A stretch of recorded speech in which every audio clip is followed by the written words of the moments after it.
Bonjour, seconde vidéo consacrée au Storm Audio ISP Core 16. Donc là, on va s'attaquer au menu. Donc toujours en compagnie de Dominique. Bonjour Dominique. Bonjour à tous. Alors, dans cette vidéo, on va vous présenter le menu de configuration de l'ISP Core 16, donc qui est exactement la même interface que les plus gros modèles, qui est l'ISP MK2 ou l'ISP MK1. Donc, c'est une interface web, il faut se connecter sur l'appareil via son réseau. Quand on se connecte la première fois sur l'appareil, on peut accéder au réglage réseau et donc avoir l'adresse IP de l'appareil. Et donc une fois qu'on utilise cette adresse IP sur un navigateur, on accède au menu de configuration. Et il y a un mot de passe pour accéder à l'interface complète, mais ce mot de passe est dans le manuel, pas de difficulté.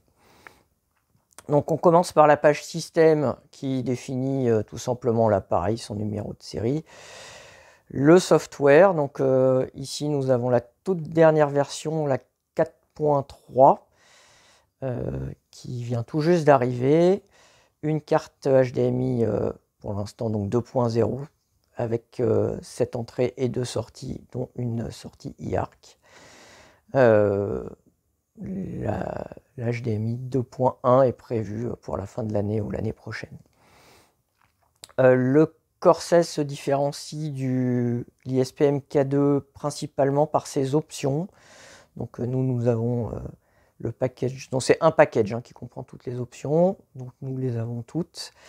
Le Storm Monitoring qui correspond à une vérification à distance de l'appareil et puis de son bon fonctionnement, donc ça c'est vraiment réservé pour les intégrateurs. Le Bass Routing qui correspond à une configuration totalement manuelle des différents subs utilisés. Donc on peut par exemple utiliser un sub pour la voix avant gauche, un autre sub pour la voix avant droite, un troisième sub qui reçoit le LFE, un quatrième sub pour le surround de gauche, etc. etc. Donc là c'est vraiment ultra complexe.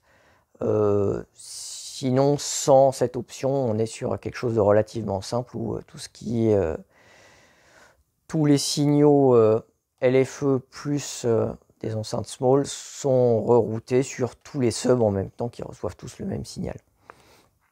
Le Storm XT, donc, qui est une nouveauté Storm Audio qui correspond à un complément des upmixers pour utiliser les enceintes qu'ils ne savent pas utiliser. Donc typiquement dans l'Oromatic qui n'utilise pas les enceintes wide, le Storm XT va combler le trou du signal en rajoutant un signal supplémentaire dans les wide générés à partir des autres enceintes. Donc voilà. Et ce nouveau software vient d'ajouter la fonction HDMI Matrix, donc qui correspond à une utilisation totalement indépendante des deux sorties qui peuvent chacune recevoir un signal d'entrée différent. Donc ça permet d'utiliser deux salles différentes avec dans l'une quelqu'un qui joue à une console pendant que dans la première salle, les personnes regardent un film. Voilà. Sur la droite, on retrouve tous les systèmes de configuration, tant le reset que l'upgrade des softwares, mais aussi une fonction très pratique, le backup et le restore. Donc on peut sauvegarder sa configuration, y compris le DIRAC, et on peut le restaurer. Alors moi je m'en sers très souvent parce que ma salle sert soit en 9.1, ce qui est le cas ici, soit en 7.1 où les deux surrounds sont en arrêt. Donc pour le moment, ces deux configurations, et chacune de ces configurations a son propre réglage DIRAC. Pour l'instant, quand je veux passer d'une configuration à l'autre, donc je utilise la fonction restore pour recharger le fichier de configuration. Ça dure environ 30 secondes, donc c'est assez rapide. Après discussion avec Storm, c'est prévu que ces fonctions d'utiliser de multiples configurations totalement indépendantes, avec des jeux d'enceintes différents par exemple, soit intégré dans les presets. Donc ça devrait arriver dans une prochaine mise à jour. Ici, en dessous, on retrouve la configuration du réseau, donc, qui est aussi affichée sur l'appareil. Voilà. Donc, on va passer à la page pour la configuration des enceintes, donc qui est totalement libre. La première chose à faire, c'est de créer son théâtre, donc créer un nouveau, et de le configurer. Alors, on arrive ici à la page de configuration des enceintes, avec 3 couches, donc la couche de base qui correspond au surround classique, la couche haute et la couche top. Donc on peut faire autant de configurations qu'on veut tant qu'on reste en 16 canaux. Voilà, c'est la seule limite. Donc on va faire une configuration. Ici on est en 7.1. Alors on peut doubler les surrounds si on a envie, on peut même en faire 3, voilà. Donc on peut créer des arrêts avec des enceintes indépendantes. Elles se génèrent automatiquement. Elles ne sont pas affichées graphiquement, mais elles sont bien ici. Donc voilà, ça fait partie des options. Même chose pour les subs. Si on veut faire plus de subs, on peut en rajouter. Donc on n'en voit toujours qu'un d'affiché, mais ici on voit bien qu'on est en 7.4. Il n'y a a priori pas de limite tant qu'on reste. Voilà. Si on a envie de faire du 7.9, c'est parfaitement possible. Hop.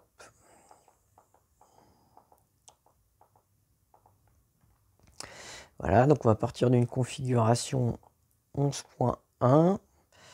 Alors, 9.1, on ajoute les wide. 11.1, on peut soit rajouter des enceintes intermédiaires pour les écrans très très larges avec des enceintes centrales, on va dire un peu virtuelles. Hop, et 11.1 avec donc ici 8 surrounds. Ce qui a priori, donc hop, mais on peut aussi retrouver la couche avec les enceintes centrales virtuelles. On peut aussi les mettre vers l'avant. Donc, Nicolas, ta configuration, celle-ci ou non, toi c'est des wide et on va partir là-dessus. Ensuite, on va passer à la page suivante. Donc, on peut dire le nombre d'enceintes en hauteur, 2, 3, hop, 4. Et on est voilà, en 11.1.4 ici. Et après, la page suivante, c'est les tops. Mais ici, on est bloqué. Si on rajoute des tops, on va devoir enlever. Ça fonctionne, hein, mais c'est juste qu'on voit qu'ici, on dépasse le nombre de canaux utilisés. Hop. Voilà. Et à la fin, on arrive au résumé de la configuration. Ils ont ajouté une vue 3D maintenant. Comme ça, il faut voir la salle avec toutes les enceintes où elles sont placées en théorie. Et on sauve. Hop. Voilà.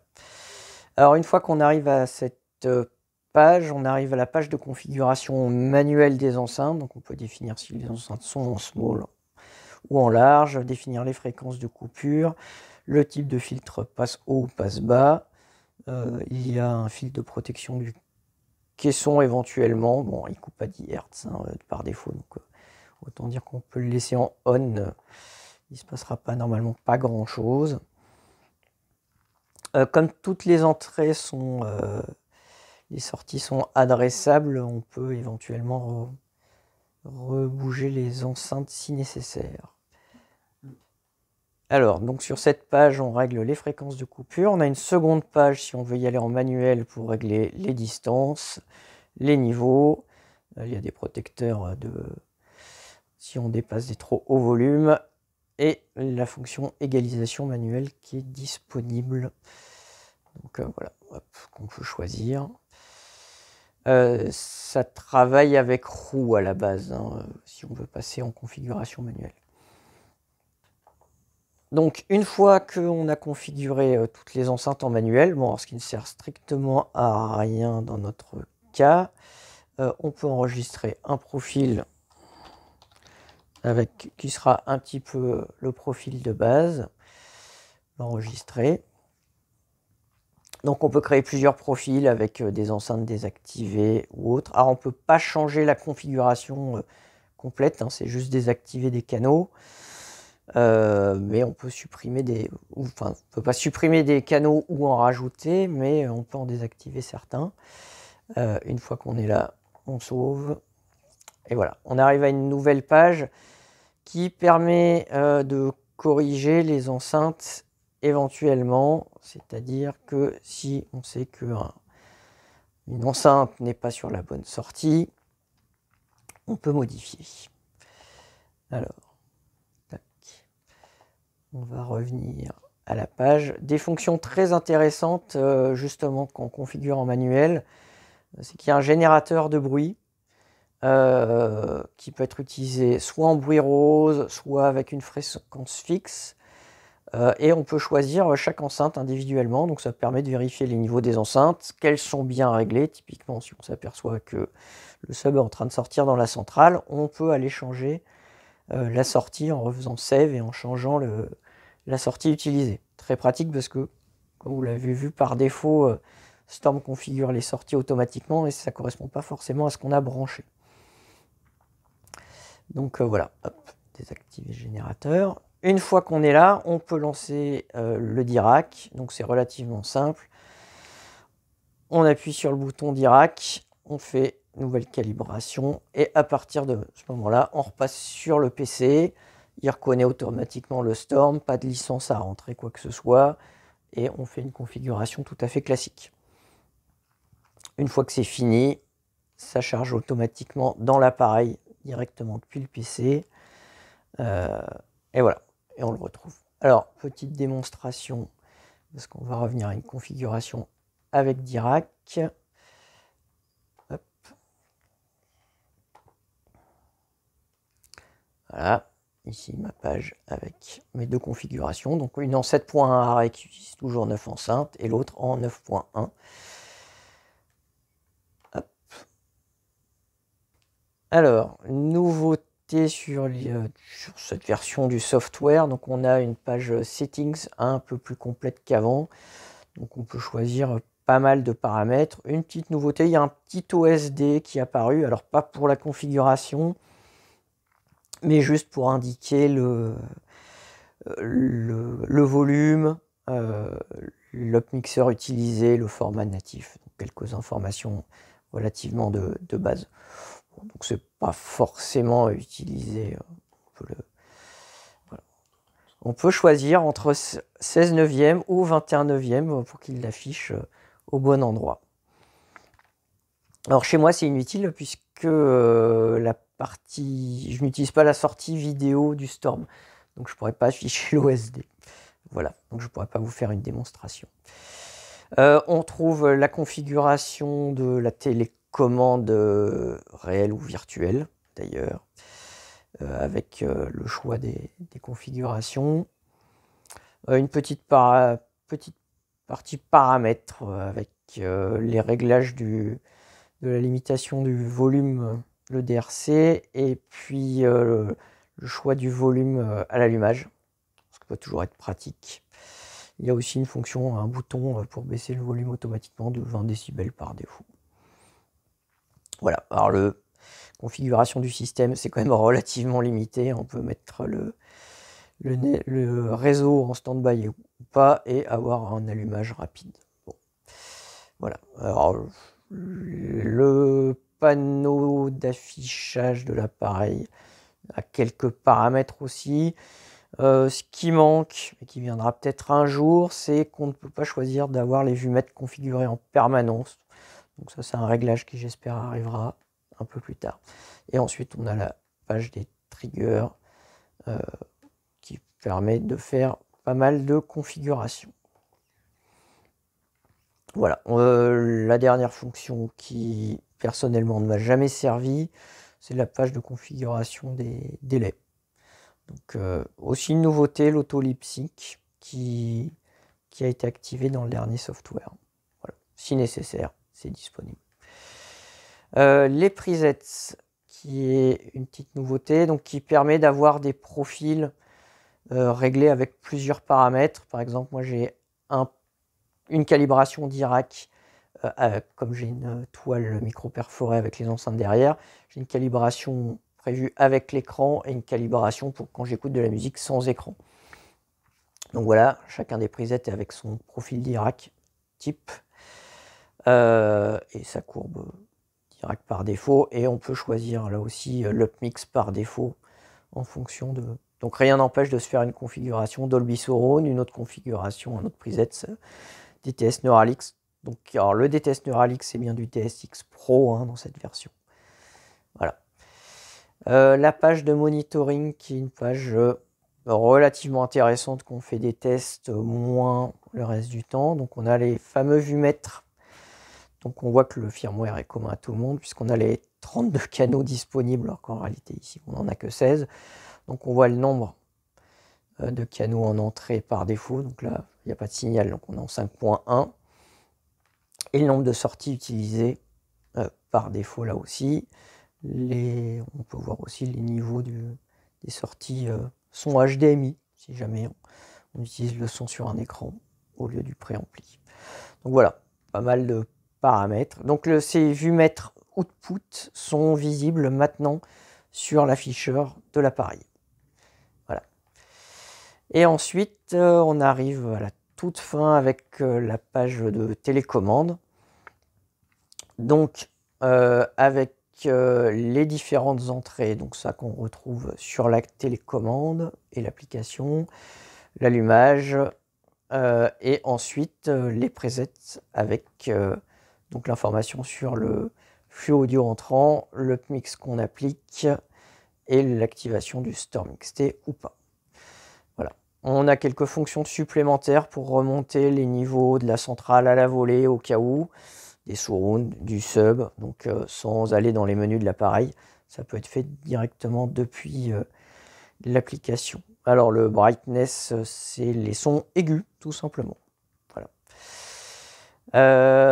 Et ensuite, on a la configuration de la zone 2 si on s'en sert. Donc cette page web se retrouve de façon un petit peu différente, mais avec à peu près toutes ces options dans l'application Android ou iOS. Donc suite à cette présentation des menus du Storm Audio ISP Core 16, je vous invite à lire le test HCFR complet, multi-configuration de l'appareil dans différents environnements qui sera disponible très prochainement. À bientôt.